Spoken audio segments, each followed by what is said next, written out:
Assalamualaikum warahmatullahi wabarakatuh. Selamat datang di perkuliahan kita di imunologi. Pada kali ini kita sudah masuk ke sesi ke-14. Di sesi ini kita akan membahas mengenai vaksin. Apa itu vaksin? Mari kita pelajari bersama. Jadi, kemampuan akhir yang diharapkan dari kalian setelah melaksanakan perkuliahan ini atau mengikuti perkuliahan ini adalah kalian dapat menjelaskan prinsip dasar vaksin serta beberapa macam vaksin dilihat dari pendekatan yang dilakukannya ya. Nah, seperti kita tahu bahwa ada beberapa poster yang menceritakan mengenai vaksin. Contohnya seperti ini ya, tentang vaksin polio yang sudah membantu tereliminasinya penyakit polio di beberapa negara, sebagian besar negara, hanya tersisa 3 negara yang masih ada penduduknya menderita polio. Kemudian mungkin kita juga ingat ya, beberapa tahun lalu ada vaksin nasional, program vaksin nasional, imunisasi yang menggunakan vaksin campak rubella atau MR, atau tahun-tahun sebelumnya ya yang ada program Pekan Imunisasi Nasional. Nah, apa sebenarnya vaksin itu? Mari kita lihat. Jadi biasanya di dalam masyarakat terdapat 2 istilah yang sering digunakan untuk berhubungan dengan vaksin, yaitu imunisasi dan vaksinasi. Apa bedanya? Kalau imunisasi adalah proses seorang individu menjadi lebih kebal terhadap penyakit tertentu, misalnya dengan pemberian vaksin. Sedangkan vaksinasi adalah proses pemberian antigen ke dalam tubuh seseorang yang bertujuan untuk meningkatkan kekebalan tubuh individu tersebut terhadap penyakit tertentu. Tetapi kedua kalimat tadi antara imunisasi dan vaksinasi di masyarakat umum sering digunakan bergantian, yang berarti pemberian kekebalan tubuh. Jadi sebenarnya tidak terlalu masalah ya untuk penggunaan kedua istilah ini. Sejarah vaksinasi sendiri sebenarnya dimulai dari praktek yang dilakukan oleh seorang wanita bernama Lady Mary Wortley Montagu, seorang istri duta besar Inggris di Turki yang menemukan adanya praktik variolation pada masyarakat Turki untuk mencegah penyakit cacar yang saat itu mewabah di masyarakat Turki. Jadi variolation dilakukan dengan cara memasukkan bahan infeksius cacar yang kita kenal sekarang dengan nama smallpox dari individu yang sakit ke individu yang sehat. Nah, ternyata individu yang sehat tadi akan terlindungi dari penyakit cacar. Nah, praktik Lady Mary tadi kemudian diteruskan oleh beberapa peneliti ya. Salah satunya adalah Edward Jenner yang pada tahun 1796 berhasil menginokulasikan atau memasukkan material infeksius cacar sapi atau cowpox dari seorang peternak sapi ke seorang anak kecil. Jadi peternak sapi tadi terinfeksi oleh cacar sapi yang kemudian diambil nanahnya dan diinfeksikan ke seorang anak kecil. Nah, ternyata anak ini diketahui lebih tahan terhadap penyakit cacar yang saat itu sedang mewabah. Nah, oleh karena itu Edward Jenner dianggap sebagai penemu vaksinasi berdasarkan dari percobaannya ini. Nah, contoh vaksin yang sedang dilaksanakan di negara kita yaitu untuk anak usia 0 sampai 18 tahun ada BCG untuk mencegah penyakit TBC, polio untuk mencegah penyakit polio atau lumpuh layuh. Kemudian ada HB0 untuk mencegah hepatitis B, DPT untuk mencegah penyakit difteri, pertusis, dan tetanus. Difteri ya, bukan difteri. Difteri, pertusis, tetanus. Dan sekarang vaksin DPT-nya ini sudah berbentuk pentabio ya. Jadi sudah ada beberapa tambahan vaksin lagi selain DPT ya. Di sini ada HIV dan HB. Kemudian campak untuk mencegah penyakit campak. Nah, vaksin-vaksin di atas diwajibkan oleh pemerintah kita diberikan kepada anak usia di bawah 1 tahun dan kesemuanya adalah gratis. Jadi untuk anak-anak di bawah usia 1 tahun itu harus mendapatkan vaksinasi ini. Nah, ini adalah jadwal vaksinasi anak usia 0 sampai 18 tahun yang direkomendasikan oleh Ikatan Dokter Anak Indonesia. Nah, kemudian ada juga vaksin untuk orang dewasa, artinya di atas 19 tahun usianya. Ada vaksin influenza, ada vaksin HPV untuk mencegah penyakit kanker serviks pada wanita, penyakit DT untuk mencegah penyakit difteri dan pertusis, vaksin hepatitis B untuk mencegah penyakit hepatitis B, vaksin varicella, meningitis. Vaksin meningitis digunakan untuk mencegah penyakit radang selaput otak yang wajib didapatkan bagi jamaah haji atau umroh. Dan vaksin TT untuk mencegah penyakit tetanus dan tetanus neonatal yang umumnya diberikan kepada calon pengantin. Tetapi itu bukan hanya itu saja vaksin untuk dewasa ya. Ada beberapa vaksin-vaksin lain yang bisa diberikan kepada kelompok usia 19 tahun ke atas. Jadi ini contohnya jadwal imunisasi dewasa. Nah, dari beberapa vaksin tadi kita tahu ternyata ada beberapa jenis vaksin. Jadi vaksin itu bisa dibuat dengan beberapa metode. Yang pertama bisa berasal dari bakteri atau virus hidup yang dilemahkan yang dinamakan dengan live attenuated vaccine. Berasal dari bakteri atau virus yang mati dinamakan killed or inactivated vaccine. Berasal dari antigen mikroba, subunit vaccine. Kemudian menggunakan racun bakteri, toxoid atau inactivated toxin, menggunakan struktur virus utuh tanpa material genetiknya, dinamakan viral-like particles, kemudian menggunakan material genetik dari patogen, misalkan mRNA virus, dinamakan mRNA vaksin, ada juga yang menggunakan vektor bakteri atau virus, dinamakan bacterial or viral vectors. Nah, ini adalah vaksin-vaksin yang sudah beredar ya. Nah, sedangkan dalam proses pengembangan ada vaksin DNA menggunakan DNA bakteri atau virus. Nah, kita lihat satu persatu jenis vaksin-vaksin ini. Yang pertama live attenuated vaccine ya. Jadi vaksin ini menggunakan bakteri atau virus hidup namun dilemahkan. Caranya melemahkan apa? Yaitu dengan melemahkan atau menghilangkan faktor virulensinya. Di mana faktor virulensi itu adalah kemampuan mikroba untuk menyebabkan penyakit. Contoh vaksin yang dalam jenis ini adalah vaksin BCG, kolera, dan polio. Kelebihannya karena dia masih hidup ya patogennya, maka dapat menstimulasi respon imun secara baik ya, baik respon imun adaptif maupun non-adaptif. Namun pada beberapa individu dengan kelemahan respon imun atau imunokompromis, maka vaksin ini bisa menimbulkan penyakit. Nah, kalau killed or inactivated vaccine karena dia sudah dibunuh ya, jadi dia lebih aman. Jadi menggunakan virus atau bakteri yang dimatikan dengan pemanasan atau bahan kimia sehingga tidak dapat memperbanyak diri, tapi struktur tubuhnya masih utuh sehingga dapat menimbulkan respon imun adaptif maupun non-adaptif ya. Tetapi jangka waktu proteksinya lebih pendek dibandingkan dengan yang live attenuated sehingga memerlukan pemberian yang berulang. Contoh vaksinnya adalah hepatitis A, vaksin rabies dan polio. Ya, jadi virus yang utuh dilakukan radiasi sehingga dia menjadi mati ya. Nah, ini yang digunakan untuk vaksin. Kemudian subunit vaksin adalah vaksin yang menggunakan bagian dari bakteri atau virus, misalnya protein tertentu ya, biasanya protein tertentu dari bakteri atau virus. Nah, protein ini mampu menstimulasi respon imun tetapi kurang efektif dibandingkan dengan live attenuated sehingga memerlukan pengulangan.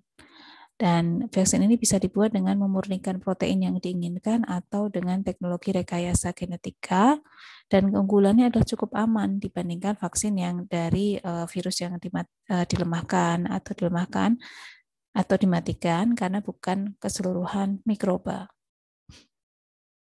Kelemahannya adalah memerlukan pemberian yang berulang. Contoh vaksin ini adalah vaksin influenza dan hepatitis B. Nah, seperti ini proses pembuatan subunit vaksin dengan teknologi rekayasa genetika. Misalkan ada virus influenza, ya kita ambil salah satu gennya, misalkan di sini adalah gen HA, hemaglutinasi. Kemudian kita cloning dan dimasukkan ke dalam vektor bakulovirus. Kemudian kita kultur sehingga protein HA-nya tadi akan terekspresi, ya, terekspresi, dan ini yang digunakan untuk vaksin. Kemudian ada vaksin toksoid atau inactivated toxin, yaitu dibuat dari racun yang diproduksi oleh mikroba. Contohnya racun tetanus plasmin yang dihasilkan oleh Clostridium tetani, penyebab penyakit tetanus, dan racun ini bisa menstimulasi respon imun, ya, sehingga bisa digunakan sebagai bahan vaksin tetanus. Contohnya di sini ada bakteri penyebab tetanus, kemudian diambil toksinnya dan dimodifikasi sehingga lebih dapat meningkatkan respon imun dan menghasilkan menghasilkan vaksin dinamakan tetanus toxoid. Kemudian viral-like particles atau VLP vaksin ini menggunakan protein struktural virus namun tidak mengandung material genetik, ya. Jadi kalau virus yang utuh seperti ini, maka kalau viral-like particles vaksin itu hanya menggunakan selubungnya saja. Jadi tanpa material genetik. Keunggulannya adalah mampu menstimulasi respon imun adaptif dan non-adaptif, relatif aman karena tidak mengandung material genetik sehingga tidak mampu memperbanyak diri. Dan contoh vaksinnya adalah vaksin Gardasil dan Cervarix yang dimana keduanya adalah vaksin HPV atau vaksin untuk mencegah kanker serviks pada wanita. Ya, jadi contohnya adalah pengembangan vaksin HPV dengan pendekatan viral-like particles menggunakan selubung terluar dari HPV ini. Kemudian di sini menggunakan rekayasa genetika, ya. Jadi ada gen L1 yang merupakan pembentuk kapsid dari HPV, kemudian nanti dia diekspresikan sehingga akan membentuk kapsid dari virus tanpa adanya material genetik, dan inilah yang digunakan sebagai vaksin. Kemudian ada vaksin mRNA atau mRNA vaksin. Nah, ini menggunakan mRNA yang mengkode protein virus. Salah satu protein yang penting untuk virus. Di sini contohnya adalah vaksin dari COVID-19, di mana vaksin ini menggunakan mRNA yang mengkode gen S atau spike pada virus SARS-CoV-2, di mana protein spike ini diperlukan untuk pelekatan virus kepada sel inang, dan juga ini bisa menimbulkan respon imun, sehingga gen ini dipakai untuk vaksin. Nah, di dalam sel, gen S ini akan diubah menjadi protein spike, kemudian protein spike ini bisa dikenali oleh sistem imun sehingga terjadi aktivasi antibodi, dan ketika antibodi teraktivasi dia akan mengenali virus-virus yang memiliki spike yang sudah dikenalinya. Nah, dia akan melawan virus SARS-CoV-2 ini. Kelebihannya adalah mudah dimodifikasi jika ada mutasi virus, kemudian tidak masuk ke inti sel atau nukleus, dan dapat didegradasi oleh sel sehingga aman untuk digunakan. Jadi seperti ini, ada virus SARS-CoV-2 contohnya, ya. Kemudian spike proteinnya kita lihat mRNA-nya, ya. Jadi mRNA yang mengkode spike ini kita masukkan dalam suatu selubung, ya, selubung nanoparticles biasanya dari lipid. Kemudian kita injeksikan ke manusia sehingga dia bisa masuk ke dalam sel. Dari dalam sel mRNA ini akan mengalami translasi membentuk protein spike yang nanti akan dikenali oleh antibodi. Nah, antibodi sudah terlatih ini atau teraktivasi ini kemudian akan dapat dengan mudah melawan virus SARS-CoV-2 yang sudah dikenalinya untuk protein spike-nya, ya. Nah, kemudian ada viral atau bacterial vector vaksin. Vaksin ini menggunakan virus yang membawa protein atau antigen yang menstimulasi respon imun. Jadi virus atau bakteri ini digunakan sebagai vektor. Jadi sebagai pembawa protein atau antigen yang dimasukkan ke dalam tubuh. Kelebihan vaksin ini adalah efektif dalam mengantarkan antigen ke sel target efektif dalam menstimulasi respon imun dan berpotensi sebagai vaksin terapeutik atau vaksin pengobatan. Contohnya adalah vaksin COVID-19 dengan adenovirus yang berfungsi sebagai vektor. Dia membawa gen spike virus SARS-CoV-2. Ya, jadi intinya ada virus ya patogen yang dia membawa material genetik, di mana material genetik ini kemudian diisolasi dengan kemudian direkomendasikan dengan genom virus, kemudian diselubungi dengan virus ya, vektor virus. Kemudian setelah itu di hasil selubungnya ini atau vektor ini kemudian dimasukkan ke dalam sel tubuh. Kemudian karena sifat virus itu bisa masuk ke dalam sel, maka vektor ini juga masuk ke dalam sel dan mengeluarkan mRNA atau antigen yang tadi sudah dibawanya. Nah, setelah itu protein-protein yang sudah dibawa ini kemudian bisa dikenali oleh respon imun melalui MHC ya. Nah, ini yang masih dalam pengembangan adalah vaksin DNA atau DNA vaksin. Ini terbuat dari DNA yang mengkode protein imunogenik sehingga dapat menstimulasi respon imun ya. Kelebihan vaksin ini adalah mudah dibuat, bisa menstimulasi respon imun adaptif dan non-adaptif dan tidak perlu penyimpanan khusus. Kemudian vaksin akan dimasukkan ke dalam tubuh individu melalui injeksi intradermal. Nah, diharapkan nanti DNA akan membentuk protein yang menstimulasi respon imun di dalam tubuh kita.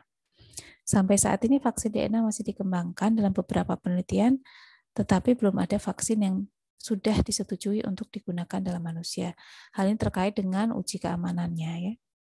Jadi secara teori material genetik dari patogen kita konstruksikan dengan plasmid ya yang berwarna biru ini. Kemudian inilah yang akan dimasukkan ke dalam tubuh kita. Nah, contoh pengembangan penyakit yang menggunakan vaksin ini adalah pengembangan vaksin Zika ya.